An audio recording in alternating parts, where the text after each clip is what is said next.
So this first exercise I'm going to work on is a great guiding exercise to get a horse running straight and also doing circles. You know, I don't really have a name for this exercise, but it's basically just go to the end of the arena, do 2 circles in the corner, go across the arena, another 2 circles, and I just keep repeating that. What I like about the exercise is it works on loping small little circles. If your horse can lope collected in a tiny little circle, obviously it'll be easier for him to lope a bigger circle. It works on your straight lines, it works on your circles, it discourages the horse from wanting to get to the other end of the arena in a hurry, so it makes him wait more. It's just a great little drill to do on your horse. You know, I'll do that, now that Titan kind of knows the drill, I'll do it at least once, sometimes twice a week, but when I'm first teaching it, I'll do it every day for 4 or 5 days until I get pretty good at it.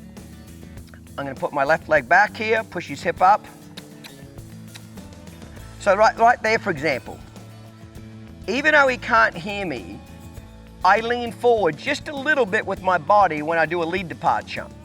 And I don't even know I do it, but he picks up on it. That's what I'm saying about how does he know when, like for example, if I put my leg on like that, that pushes his hip to the right, okay? How does he know whether he should walk now or whether he should do a lead departure? Well, I kiss to him, but really in reality, I'm actually doing more than that. I lean forward just a smidgen. Well, over the last 16 months, he's felt that body language from me, so he knows when I lean forward just a tick, that means lope off. So that's what I mean by I don't really make allowances, and I probably do that with all my horses, but I don't notice it so much, okay? So I'm gonna push his hip up, wait till he's soft, there, and picks up the lope. So I'm gonna head over here to this corner first.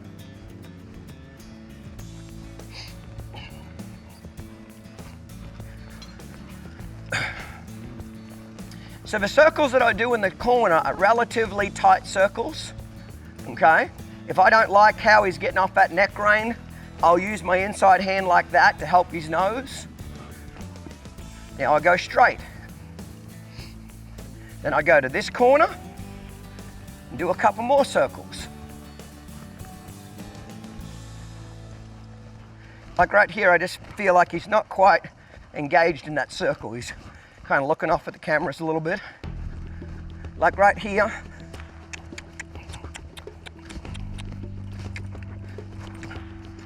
I just spun him to the inside just to kind of wake him up a little bit. I just feel like he was being a little bit tardy on that outside rein where she wasn't getting off that neck rein enough. So I overcorrected him and did a spin to the inside. Now I'm going to go straight. So if he wanted to build a little speed now, I'd let him. But when he gets back down here to the end, we do 2 or 3 circles again. And what this exercise does is it really makes the horse not wanting to get in a hurry to get down the end of the arena.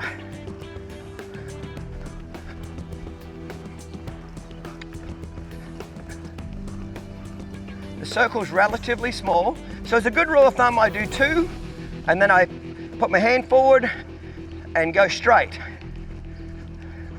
At any point, I can pick up on the reins, squeeze with my legs, have him collect, soften his face. But the older he gets, the more I kind of keep pitching him away and guiding him off that loose rein. Now I'm going to go straight. I kind of dare him if he wants to go faster than what I want. You know, it's not really been an issue with him because he dreams about sleeping. Now, when I get to the end, I'll usually pick him up and move that rib out of the road, the shoulder out of the road, just a little bit there. If I don't think he's looking to the inside, I'll reach down, use my outside leg,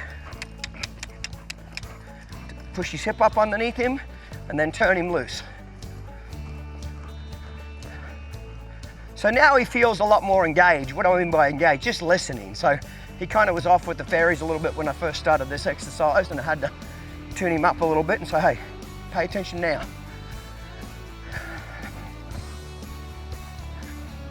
Now, once they get pretty broke to this exercise and they understand it, you don't have to do 2 circles every time. I'm going to pick up while he's on a straight line here. Make sure he's soft, turn loose. Pick up, squeeze with my legs, make sure he's soft, turn loose. So once they understand the exercise, you don't have to do 2 circles, like you'll just do a loop. And this also stops the horses from wanting to duck in and cut the corner when you go around the end of the arena too. Okay? So I just did 1 loop and to the other side. Every once in a while, I'll just pick up, make sure it gets soft in my hand. Why do I want them soft in my hand? Because a horse that pulls on the bridle is a horse that's resisting you. You cannot show these horses at a high rate of speed and get them to guide willingly if they're not soft and supple. Now, does it really matter to go down the trail if they're a little stiff? Hell no, it doesn't. But anything beyond just very, very basic horsemanship, you need a horse to be very soft and supple. So if I smell that he's wanting to leave the circle, I'll stay in there again.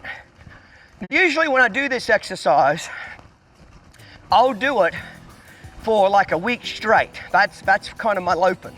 I'm driving in with my legs, ride. If he anticipates going that way, I'll move him off and go back to a straight line again. So if I noticed that they're anticipating anything, like if I go down here and I smell him leaning right now, I'll just pick him up, left leg back, right leg forward, move his rib over here, and then go into it this way.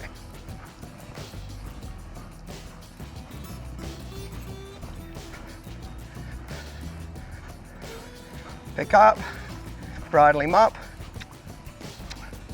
change leads. So now I'm going to go over, do it the opposite way. So now I'll head back to this corner.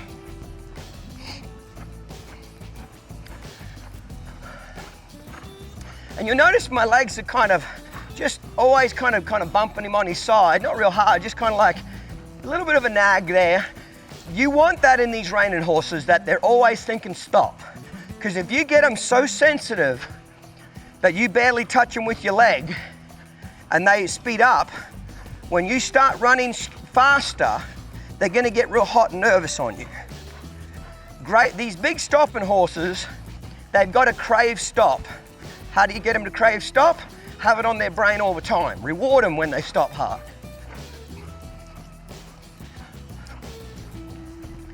Go straight. It's a great little exercise for horses that are always trying to speed up on you and get down the other end of the arena, because it's like, okay, you're in a hurry to get down there? Congratulations. We're going to go back and do 2 or 3 little circles. The hotter they are, or the more they want to get to the end of the arena, the more circles I do. Like right here, he's not listening here. I might go to 2 hands here a little bit. Drive him up into his face.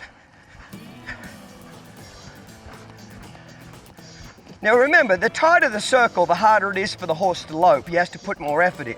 So Titan being on the lazy side, you know, he don't really like tight circles that much because he has to put in a little more effort.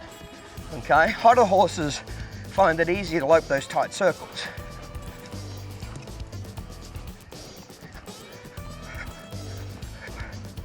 Pick up, make sure he's softening here. There, turn loose. Again, if I feel him wanting to go left, I'll just push him off here. Go straight. If I need to, I'll push him off again. Turn loose. So this is a great little drill. So when I usually start teaching this, I'll work on it every day, 4 or 5 days in a row. This is my loping. I won't do any other loping exercises. I kind of want it to get a little bit ingrained in their head. So he's doing pretty good with that. Let's work on his lead changes a little bit. This is probably the worst area of him. Whoa.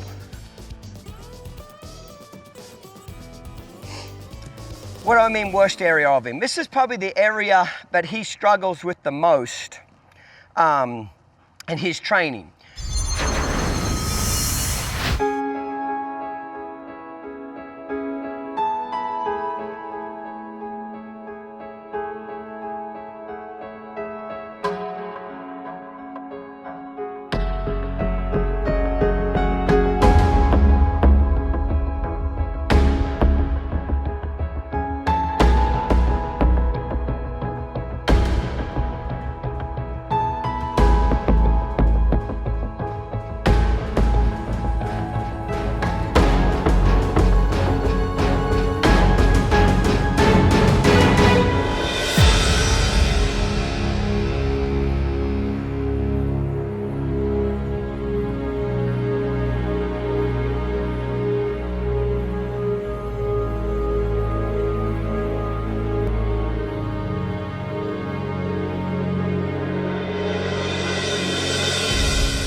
I would probably grade Titan's lead changes today overall, like orbit changes. Oh, I'd probably say 6 out of 10. 10 being really happy with it. Maybe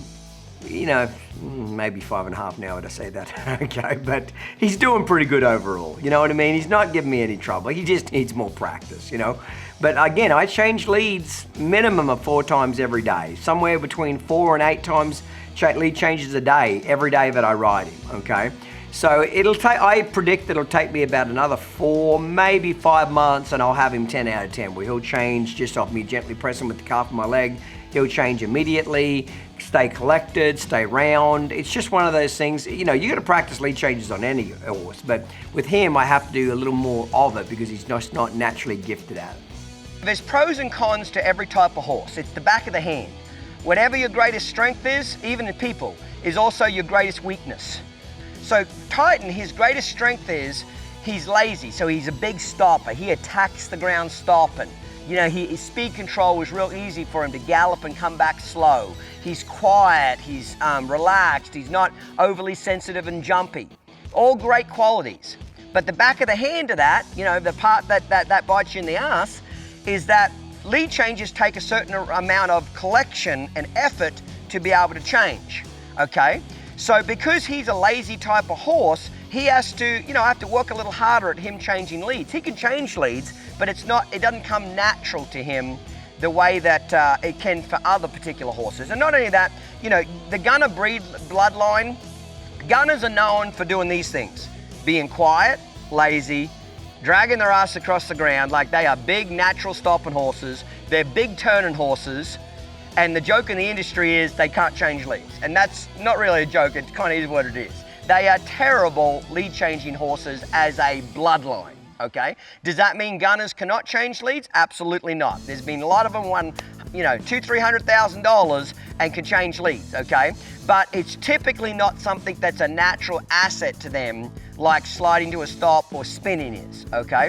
So just like all kids in school have one subject that they struggle with, that they usually need some extra tutoring or extra coaching, and then once they get it, they'll be good.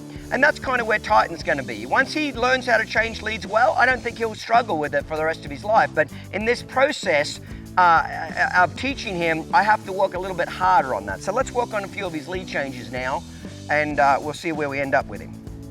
So I'm going to pick up the left lead now. Notice that he's doing a lot less trotting into the lead change now. Lead departure now, sorry, not lead change, lead departure. I've let him trot up till this point, and now he needs to start. Now right there, he just was kind of picking up a little bit of speed, so I'm going to redirect that energy. I'm going to turn him around.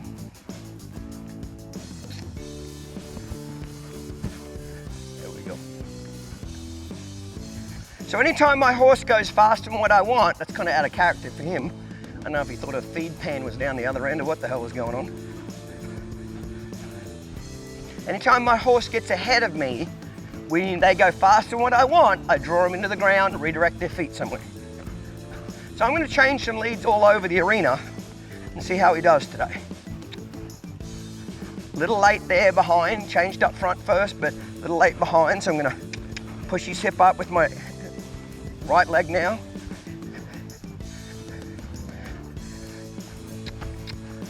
He's worse going from the left lead to the right lead.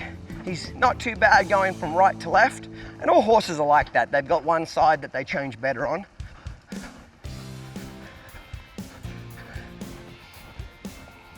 So I don't have any set pattern, but I'm just randomly guiding him all over the arena, making sure he'll listen to me.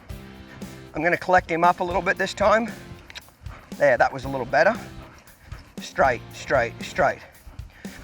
Sometimes I need to go set him up a little bit better, where I'll push that shoulder out of the road. 1, 2, 3, 4.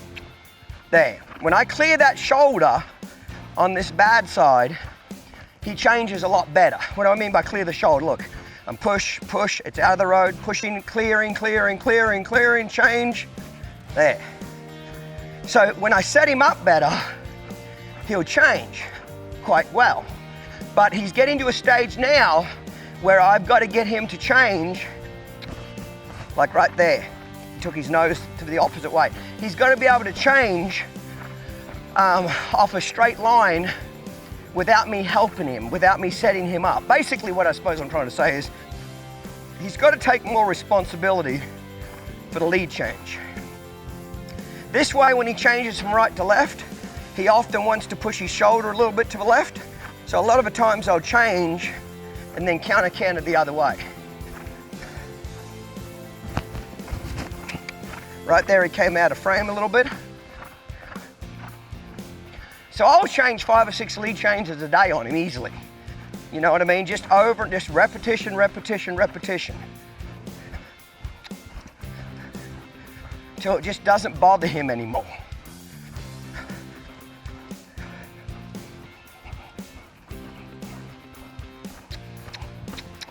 Right there, I bumped on it, he kind of came up out of the bridle. Sometimes I'll do counter to counter on him. I'll help him, collect him a little bit here, change, and then take him off this way. It's kind of like a reverse figure 8.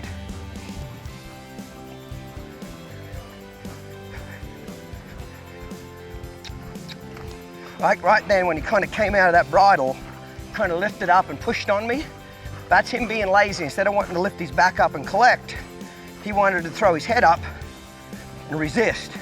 So I bumped on him, used my legs, drive him up into his face. Any sign of a horse resisting, better.